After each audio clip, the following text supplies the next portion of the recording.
Everybody, appreciate you being here.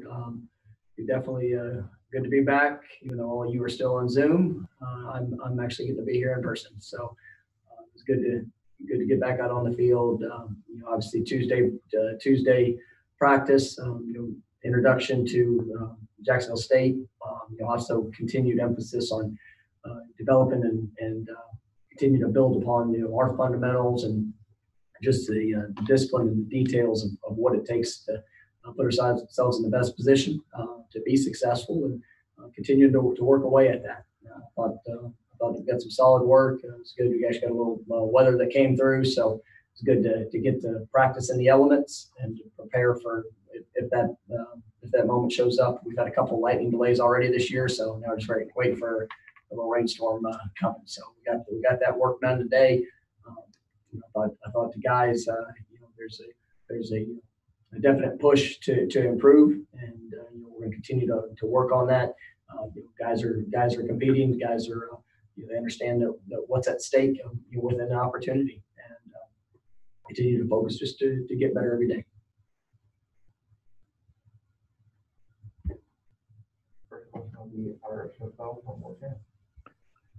Hey, Coach, when you mentioned the other day, guys' responses, wanting to see better responses to bad situations and emotional situations. When those things flare up, I know you feel like you probably laid the foundation for what's expected over the last 8 or 9 months, but when things like that flare up, do you have individual conversations, or is it more just addressing the entire team about those types of things? It's both. I mean, it's when those things show up, how you respond, in adverse situations, how you respond when things don't go your way. That's the true definition of who you are.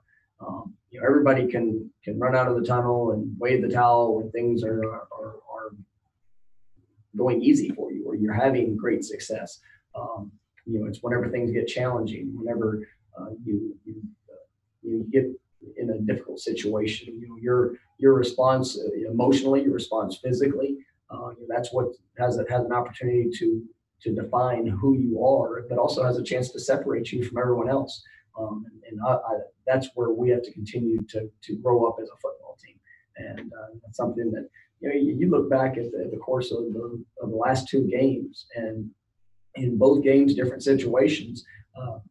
You can point to a play here, a play there that if we didn't get so distracted by other things that really have no impact within the course of the game, and we just focus on doing our fundamentals. We focus on giving the absolute best effort that we possibly can. We focus on going out there and executing a call or a plan that we have. You guys are going to play to their best of their ability. But in moments where even if you're down 14, 21 points, I know I talked about this a little bit after the game. Guys, when you start pressing, when you start getting caught up with what the scoreboard says rather than just the play that's in front of you, that's where you see those additional mistakes compound upon each other. Rather than just going out there and playing the play, executing the fundamentals. When something bad happens within the play, what is your response to it? Kind of the same thing happened there in week 1 in the flip situation where we were up, and then all of a sudden something negative happens, and you stay focused on the opportunity that's in front of us. And that's an area that we have to grow up. The mindset, the approach, the maturity as a football team and program. It's daily. It is a daily process. It's daily work. We need every opportunity on the practice field, every opportunity in the weight room, every opportunity in the classroom. That's what really has to emerge for our football team as we continue moving forward.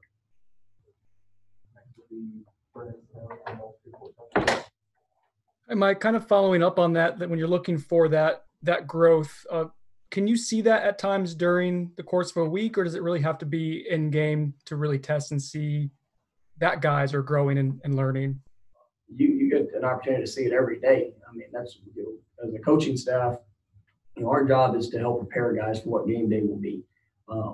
And part of that is, making guys uncomfortable through. I mean, to challenge them, to inspire them, to help develop them. That in those moments on game day, they're going to build confidence through the experiences they've had throughout the week, throughout the course of their life.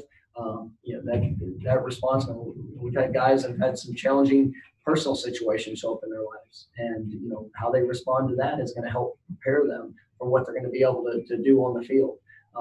That's part of that that experience and the growth, and that's why we have to be consistent.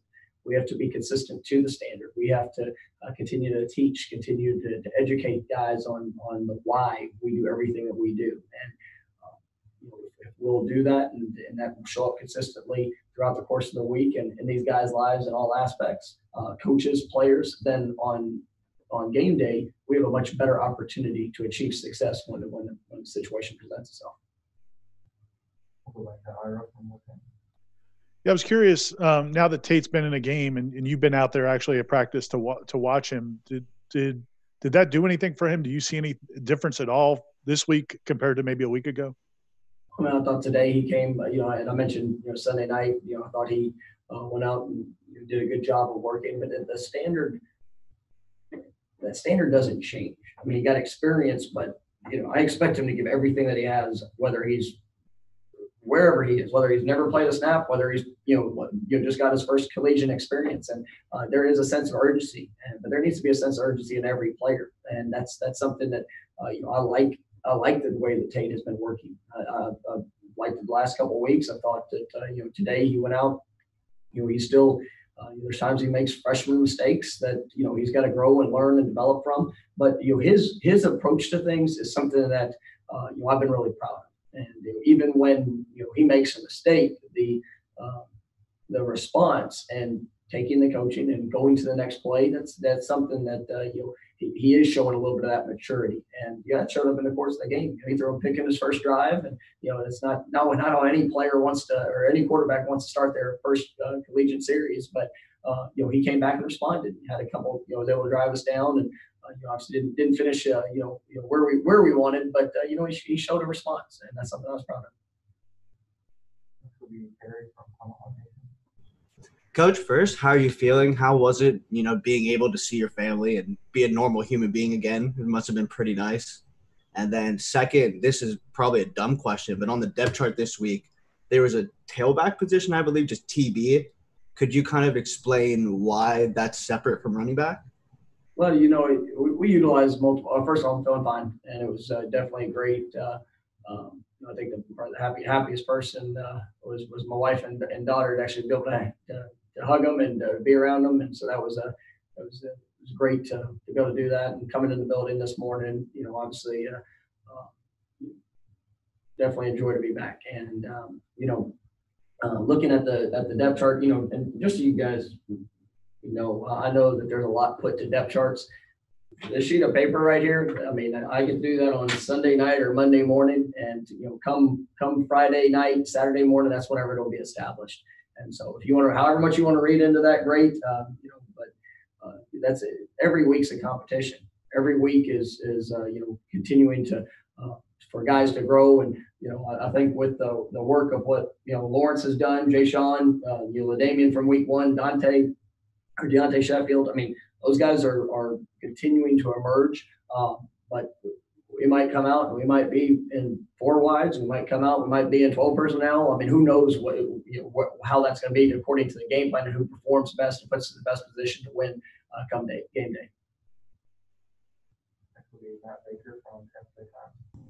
Hey, Mike, good to see you back in your natural habitat. Kind of following up on what Ira was asking about with Tate, what's kind of the calculus that goes into playing a freshman or young players? Obviously, it's good for their development to get time, but I'm sure there's also some potential long-term risk if you play them too early. I mean, I think you've got to look at the immediate value and return of, are they good enough to help you win games? I think that we have to look at every circumstance and understand the situations that we're going to be able to put them in. If they are good enough to help us win games and give us an opportunity to be successful, but there's challenges with it. I think that if you have to, you look at James and his experience. I mean, James had to play a lot as a true freshman. He really got thrown into it, and there were some growing pains that truly happened throughout that experience that probably helped them in some regards, and in some other areas probably didn't help them a whole lot. And that's where those things you have to make sure that you're helping guys along through the process. And there's some guys that get played down to pure necessity because they are the best player of that can help you win a game. And so that we're always going to stick to that. And as we go through the process, it's our job to help. It's our job as coaches to help those guys. Help put them in the best position that of achieving what they can do, and formulating a game plan for that. Kenny expressed a regret about maybe one or two play calls in the red zone so far this year, and obviously you guys have had some bad penalties, some false starts, things like that when you've gotten close to the goal line. What's the key to start cashing in on those opportunities, you think? It's a collective achievement of all those things. We have to. You look at it. You get down in the red zone, and every yard, every inch, they all get magnified because the field shrinks, and how much you can stretch it. Vertically is eliminated, and so all those details, the fundamentals, making sure that you're not having the penalties, you're not having the missed assignments. We've got to be. Everybody's got to be on point with the precise execution of what we need to do. And you look at the game the other night, we were inside the 5-yard line 3 times and came away with 3 points. That kind of goes back. If that number changes, and that is going to put us in a lot better position to make the game more competitive, and who knows which way it can go, but that's where we have to improve. And it's not only they're in the red zone, it's on third downs. Third downs is another area that offensively and defensively that we're going to have to continue to improve in those moments, because that's the key to winning games. If you convert third downs offensively, stay on the third and fourth downs offensively, you stay on the field, you extend drives. Obviously, defensively, that you're getting off the field. That's gonna help flip the game. And obviously, if there is momentum or momentum swings, that's what's gonna help you achieve and maintain it. There's several first-year coaches around the country. Mike Leach in Mississippi State put up a whole bunch of points in his first game against the defending national champs. Lane Kiffin, Ole Miss, did pretty well. Rhett Lashley, Miami are kind of off to a hot start. Is there a realistic expectation that this offense is going to start humming here this season? Yes, we're going to play as good as we possibly can play, and we're going to continue to improve. All right, thank you.